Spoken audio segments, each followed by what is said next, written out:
মানুষ হয়। আপনার একটু পরিচয়টা একটু দিন। আমি কাজ করি অ্যাজ এ ফাসাইতে ফুড সেফটি মিত্র, যেটা central government and state government authorise একটা পার্ট। এখানে আমরা চেষ্টা করি ফুড বিজনেস অপারেটার যারা, সেটা ম্যানুফ্যাকচারিং ইউনিট থেকে শুরু করে এবং যারা বাড়িতে রান্না করে ডেলিভারি দেয়, তাদের কীভাবে কোন লাইসেন্স নিলে কীভাবে লিগ্যাল ডকুমেন্টেশনটা ফিল আপ হয়, সেটা তাদের হেল্প করার চেষ্টা করি। নট অনলি ডকুমেন্টেশন, আমরা সারা বছর ধরে কাউন্সেলিং করি কীভাবে করলে কোন কাগজটা নিলে কীভাবে সে তার স্টার্ট আপটাকে বা ম্যানুফ্যাকচারিং ইউনিটটাকে আরও ভালো করে বড় করে নিয়ে যেতে পারে। যেমন ধরুন আপনি একটা ছোটো বাড়িতে রান্না করে ডেলিভারি দেন, তো তার জন্য কী কী কাগজ লাগবে, অথবা আপনি বড় একটা ম্যানুফ্যাকচারিং ইউনিট খুলেছেন যেখানে আপনি আটা তৈরি করছেন, চাল তৈরি করছেন, অথবা আপনি মিষ্টি তৈরি করছেন, যেখানে আপনি চানাচুর বানাচ্ছেন, সেগুলো কী কী লাগবে, কোথা থেকে আপনি কিনবেন, কীভাবে প্যাকিং করেন, প্যাকিংয়ের টেকনোলজি কী আছে, এবং তার জন্য সরকারি কী কী নিয়মকানুন আছে। আপনি এক জায়গায় ফোন করে একটা মেল আইডিতে মেল করে আপনি সব রকম ইনফরমেশান পাবেন। পাওয়ার পর আপনি দেখুন আপনার কাছে আসে কি না, থাকার পর আপনি শুরু করুন। সেখানে কি আপনাকে কোথাও দৌড়তে হচ্ছে না, আপনি কোথাও ভাবছেন না আমার এই ডকুমেন্টস আছে না ওটা নেই, কোনো জায়গায় বিভ্রান্ত হওয়ার কিছু নেই। আপনি যে ইনফরমেশানগুলো পাচ্ছেন সেটা একদম জেনুইন। এবং চেষ্টা করি সবাইকে, যে দেখুন গ্রামগঞ্জে বিভিন্ন জায়গায় বিভিন্ন মানুষ থাকেন, তাদের পক্ষে কি সম্ভব সব কাগজ একসঙ্গে জোগাড় করা?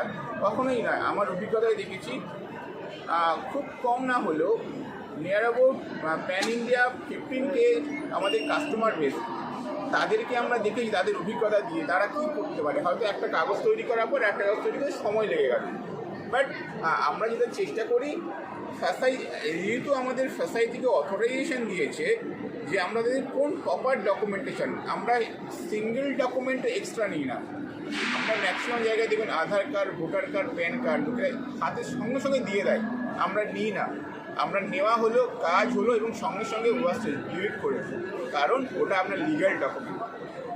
তো এছাড়া যদি আপনি বলেন ডকুমেন্ট সাবমিট করা থেকে লাইসেন্স পাওয়া অবধি আমরা একটা কাস্টমারকে বা ফুড বিজনেস অপারেটরকে সাপোর্ট করি। লাইসেন্স পেয়ে যাওয়ার পর কবে রিনিউয়াল হবে, কখন হবে, সেটাও আমরা ফোন করে SMS করে তাদেরকে জানাই। টোটাল গাইড করেন? টোটাল এবং সারা বছর তারা যতদিন লাইসেন্স থাকবে আমরা তাদেরকে প্রসেস করি, হেল্প করি, গাইড করি। এবং সবথেকে বড় কথা এটাই, আপনি আমাকে সেই গাইডেন্সটা পাবেন যেটা করলে আপনার ভালো হবে বা আপনার বিজনেসটা ডেভেলপ হবে। আমরা সেই গাইডেন্সের লাইনে কখনোই চাই না যে ব্যবসায়িকভাবে যে এটা করে দিলাম ওটা করে দিলাম, সেই রাস্তায় হাঁটি না। আর ধরুন আপনার অ্যাড্রেস, আপনার অফিস কোথায় আছে? আমাদের এটা অনলাইন পোর্টাল, আমাদের অফিস কলকাতা বাগুইহাটি।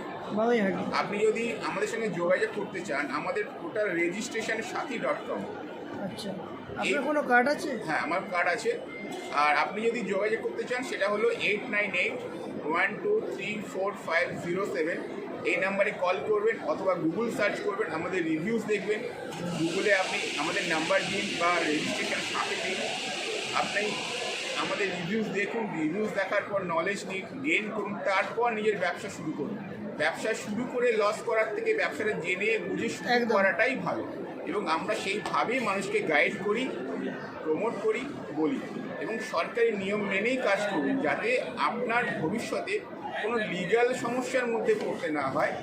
কারণ ভুল হলে লিগ্যাল সমস্যা সেটা আপনাকেই মেটাতে হবে। তো তার থেকে ভালো নয় কি সব জেনে বুঝে কাজ করা। আপনাদের কার্ডটা একটু দেখান দেখি, কার্ডটা ভিডিওর মধ্যে শো করে দিই। দর্শক বন্ধুরা, আপনারা এতক্ষণ ধরে যে শুনলেন ব্যাগে আছে। আচ্ছা, আমরা কার্ডটা লাস্টে দিয়ে দিচ্ছি, তার মধ্যে তাহলে আপনাকে কিছু প্রশ্ন উত্তর করে নিই। ধরুন অনেক রেস্টুরেন্ট আছে, অনেক খাবারের দোকান আছে আনলিগালভাবে, কিন্তু এদেরও তো কাগজ করা উচিত। দেখুন, এই প্রশ্ন সবাই করে যে একটা রেস্টুরেন্টকে যখন বলে স্যার ওদের তো নেই, আমরা কেন করব। দেখুন, আমরা এখনও সেইভাবে সেই প্রচার হয়নি যে আমরা সবাইকে জোর করে বলতে পারি তুমি ফুড লাইসেন্স করো। এটা আমাদের নিজের উপর নির্ভর করছে যে আমরা যখন একটা কাজ করছি, ফুড লাইসেন্সটা জরুরি। ফুড লাইসেন্স তো জরুরি হবে কেন, এটা তো জনসাধারণের স্বাস্থ্য নিয়ে ছেলে খেলা হবে। যদি ফুড লাইসেন্স না করে যেরকম খুশি সেরকম তারা রং ব্যবহার রং বা আরও অন্য কিছু ব্যবহার করছে, যেগুলো এগুলো তো আনলিগাল। তো এগুলো 100 বার আনলিগাল। তো এইগুলোর জন্য আমাদের স্বাস্থ্যের অনেক ক্ষতি হতে পারে। ক্ষতি হতে পারে। তো সেই ক্ষতির জন্যে তাদের তো সাজাও হতে পারে। নিশ্চয়ই। মানে এর জন্য কি শাস্তি আছে? ধরুন যদি এরকম আনলিগাল কিছু ধরা পড়ে, দেখুন যারা রেস্টুরেন্ট আছে তারা অন্তত একটু সতর্ক হতে পারবে। দেখুন, আপনি যখন কোনো রেস্টুরেন্ট চালাচ্ছেন অথবা ম্যানুফ্যাকচারিং ইউনিট চালাচ্ছেন, সেটা দেখার জন্য ফাস্টাইয়ের একটা টিম আছে, ফাস্টাইয়ের ফুড সেফটি অফিসাররা আছেন, যারা এটাকে কখনো চেকিংয়ে যান, প্রোডাক্ট স্যাম্পেল তোলেন, সেই স্যাম্পেলগুলো ফাস্টাইয়ের ল্যাবে টেস্টিং হয়, টেস্টিং হয়ে আসে। সেই টেস্টিং হয়ে আসার পর যদি দেখা যায় যে আপনি কোনো ইললিগ্যাল মেটেরিয়াল ইউজ করছেন যেটা মানুষের স্বাস্থ্যের পক্ষে খারাপ, সেই ক্ষেত্রে আপনার উপর যথাযথ আইনি ব্যবস্থা নেওয়া হতে পারে। এবং আইনি ব্যবস্থা নির্ভর করছে আপনি ঠিক কতটা কী করেছেন, কীভাবে আপনার প্রোডাক্ট রয়েছে। এরপর যখন আপনি সেই জায়গায় দাঁড়িয়ে আছেন, ভাষায় কিন্তু আমাদের সুযোগও দেয় নিজেদের শুধরে নেবার। আপনি যদি শুধরে নিয়ে ঠিক জায়গায় ব্যবসা করেন, তাহলে ভাষায় নিশ্চয়ই আপনাকে হেল্প করবে। ভাষায় কখনোই চায় না যে আপনার উপর লিগাল অ্যাকশন নিতে। প্রথমেই আপনাকে বলে যে হ্যাঁ, আপনি ভালো করে ব্যবসাটা করুন, সেই প্রোডাক্টটাকে নিয়ে এগোন, আমরা আছি। কিন্তু আপনাকেও তো সবাইকে বুঝতে হবে যে আমার প্রোডাক্ট যদি ভালো হয়, গুডউইল কার হবে? আমার হবে। মার্কেটে কার প্রোডাক্ট চলবে? আমার প্রোডাক্ট চলবে। যে সমস্ত রেস্টুরেন্টগুলো বা খাবারের দোকানগুলো আছে, আমার মনে হয় একবার চেক ইন করিয়ে নেওয়া দরকার আছে 100 বার চেকিং সরকারিভাবে, আর তাদের লিগালভাবে কাজ করা উচিত। তাদের জলের টেস্টিং রিপোর্ট করা উচিত NABL ল্যাব থেকে।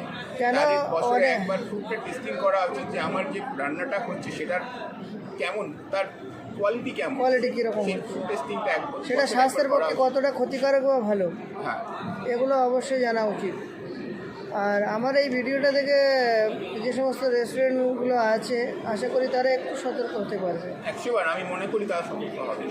আর ধরুন এর যে ল আছে, যে ধরুন একজন রেস্টুরেন্টে ধরা পড়ে গেল, তাদের আনলিগালভাবে হয়তো রং বা অন্য অন্য ম্যাটেরিয়ালগুলো ব্যবহার করছে, যার জন্যে জনসাধারণের স্বাস্থ্যের ক্ষতি হতে পারে। এর জন্যে কী শাস্তি আছে? মোটামুটি শাস্তিটা কীরকম হতে পারে? দেখুন, ফাঁসাইতে বিভিন্ন ধরনের আপনি প্যারামিটার অনুযায়ী বিভিন্ন রকমের শাস্তি আছে। সেটা তো মোটামুটি একটু ভয় যদি আনা যায়, আপনার ফিনান্সিয়াল একটু যদি ভয় আনা যায়, জরিমানা থেকে জেল দুটোরই অপশান রয়েছে।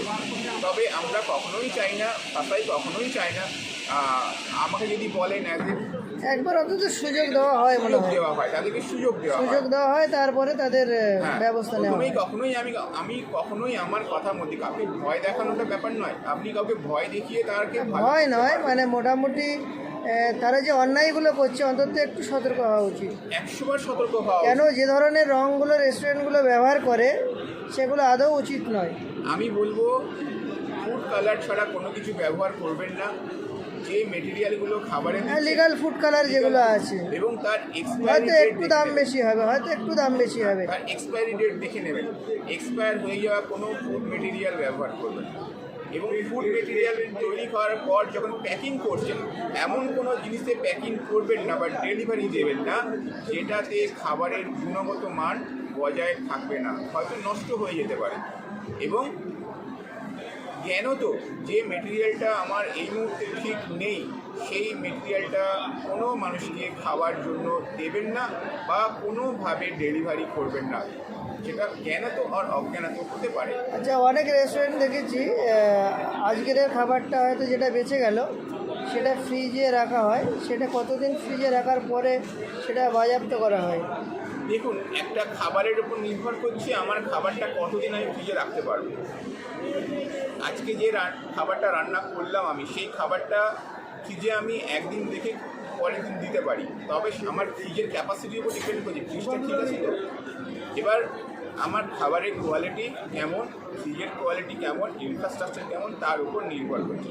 সব থেকে ভালো হয় আপনি রান্না করুন, সেই দিনই প্রতিদিনেরটা প্রতিদিন দিন। সেটাই ভালো হবে। র মেটেরিয়াল যা আপনি মাংস, ডিম, ধরুন মিষ্টি, যা রান্না করছেন, যা তৈরি করুন এবং কাস্টমারকে দিন, ওটাই মনে হয় সব থেকে ভালো হবে।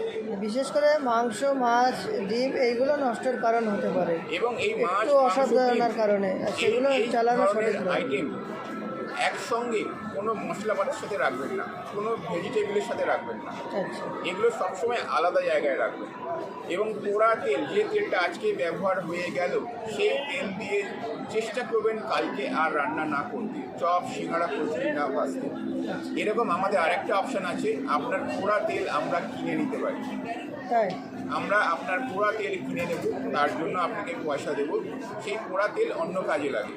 এবং আচ্ছা, যদি আপনারা উৎসাহ থাকে, তাহলে তো খুব ভালো, এই সুযোগটা আছে, অনেকে জানেই না, হ্যাঁ হ্যাঁ হ্যাঁ ঠিক, অনেকেই জানে না, অনেক রেস্টুরেন্ট আছে তারা জানেই না আদৌ যে এগুলো আদৌ বিক্রি হয় কিনা জানে না তারা। আপনারা এই পোড়া তেল যদি বিক্রি করতে চান আমায় দিতে পারেন, আমি আপনাদের থেকে কিনে নেব। হ্যাঁ অবশ্যই, এবং সেটাকে আপনাকে ঠিকভাবে প্রপার ওয়েতে প্যাকিং করতে হবে, আমাদের লোক যাবে নিয়ে আসবে, অথবা আপনারা আমাদের দিয়ে যেতে পারেন, ওটা ইন্ডাস্ট্রিয়াল প্রসেসে কাজে লাগে। পোড়া তেলগুলো মিনিমাম কীরকম রেটে যাচ্ছে?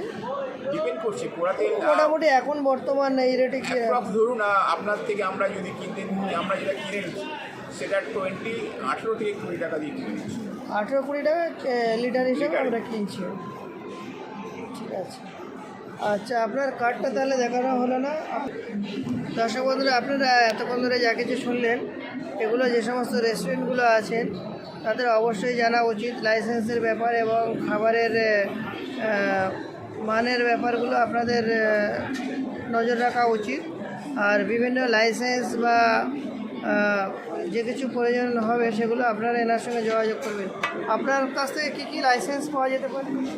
আপনি আমাদের থেকে যদি ফুড নিয়ে ব্যবসা করেন হ্যাঁ। বা নন ফুড নিয়েও ব্যবসা করেন, আপনি ওয়েস্ট বেঙ্গল এবং ওয়েস্ট বেঙ্গলের বাইরে যে কোনো জায়গায় trade licence, food licence, MSME licence, import export licence, DGFT licence, MSME licence, সমস্ত কিছু আপনাদের যে কাছে কোনো মিলে যাবে। ধরনের লাইসেন্স আপনার ব্যবসার জন্য যেটা লাগবে আমরা আপনাকে গাইড করবো এবং বলেও দেবো। আচ্ছা, আমাদের চ্যানেল তো কলকাতা ফুড কোর্ট ইন্ডিয়া, খাবারের রিভিউ চ্যানেল। এবারে ধরুন আপনি লাইসেন্সের ব্যাপারে বললেন যখন, শুধু কি আপনি খাবারের লাইসেন্সের সঙ্গে জড়িত না আর অন্য কিছু সমস্ত ট্রেড লাইসেন্স? না, যেহেতু আমরা লাইসেন্স নিয়ে ডিল করি, তো আমাদের কাছে বিভিন্ন ধরনের মানুষ আসে। আমরা যদি শুধু খাবারের লাইসেন্স করো, অন্যদেরকে তার না করতে পারি না। তো আজকে যদি যে মানুষটা খাবার ইম্পোর্ট এক্সপোর্ট করে, ইম্পোর্ট এক্সপোর্ট করার জন্য অনেক ধরনের লাইসেন্স লাগে, তো আমরা তাদেরকে সেই লাইসেন্সগুলো সাপোর্ট দিই না, বলেও দিই এবং তাদের প্রসেসও করে নিই। কতদিন লাগবে, কোন কাগজ লাগবে, সেটাও আমরা গাইড করি। আচ্ছা, এর সঙ্গে কি আপনারা আইটি ফাইলও দেখেন কি না? হ্যাঁ, গাইড করে দিই, দেখি। আইটি আপনাদের হাতে কোনো সিও আছে নাকি আপনারা নিজে সিওর না না, কাজটা আমাদের করেন? টিম আছে। টিম আছে, আমি আমাদের অর্গানাইজেশন মানে যাদের বড় রেস্টুরেন্ট আছে তাদের ইনকাম ট্যাক্সের ব্যাপারগুলো থাকে, ধরুন লাইসেন্স প্লাস সিওর কাজটা যদি সঙ্গে হয়ে যায়, হ্যাঁ সেটাও তারা সাপোর্ট, তাহলে এই সাপোর্টটা যদি পেয়ে যায় তাহলে এক জায়গায় কাজ হয়ে যাচ্ছে। হ্যাঁ তারা এই সাপোর্ট পাবে। এই সাপোর্টগুলো আপনার পাবেন। আমাদের নির্দিষ্ট টিম আছে, সেই টিম কাজটা দেখাশোনা করে। যারা দেখছেন এই চ্যানেল, তাদের যদি এই ধরনের কোনো রকম প্রয়োজন থাকে বা কোনো ইনফরমেশান জানার থাকে, তো আমার দেওয়ার নাম্বারে যদি ফোন করেন, তারা জানতে চান, তারা নিশ্চিন্তভাবে থাকতে পারেন, তাদেরকে আমরা প্রপার ইনফরমেশান দেবো। দর্শক বন্ধুরা, আপনারা শুনলেন, মোটামুটি আমরা ফুড রিলেটেড যে সমস্ত কাগজপত্র প্রয়োজন আছে এবং বিভিন্ন টেস্টিংয়ের ব্যাপারগুলো এনার কাছে পেয়ে যাবেন। আর ট্রেড লাইসেন্সের ব্যাপারেও যদি আপনাদের প্রয়োজন মনে হয় আপনারা যোগাযোগ করে নেবেন, কন্ট্যাক্ট নাম্বার দেওয়া রইল। আপনারা আমাদের চ্যানেলটা দেখতে থাকুন। এই ধরনের আমরা খাবারের যে সমস্ত রেস্টুরেন্টের ব্যবসার মধ্যে যা যা কিছু লাগে আমরা আমাদের চ্যানেলে সমস্ত কিছু রিভিউ দিতে থাকবো। আপনারা আমাদের চ্যানেলটা দেখতে থাকুন। আপনাদের বিভিন্ন মার্কেটিং কোথা থেকে আপনারা করবেন সস্তায়, সেগুলো আমরা রিভিউগুলো আমরা দেবো। আপনারা আমাদের চ্যানেলটা দেখতে থাকুন। আমাদের চ্যানেলে আশা করি প্রতিদিন 2 থেকে 3টে ভিডিও আমরা আপলোড করার টার্গেট রেখেছি। আশা করি আপনারা সঙ্গে থাকলে আমরা সফল হতে পারবো। আপনারা আমাদের ফেসবুক পেজটা অবশ্যই ফলো রাখবেন, তাহলে ফেসবুক পেজেও আপনারা অনেক নিত্য নতুন সন্ধানগুলো আপনারা পেয়ে যাবেন। কলকাতা ফুড কোর্ট ইন্ডিয়া, আপনারা দেখতে থাকুন।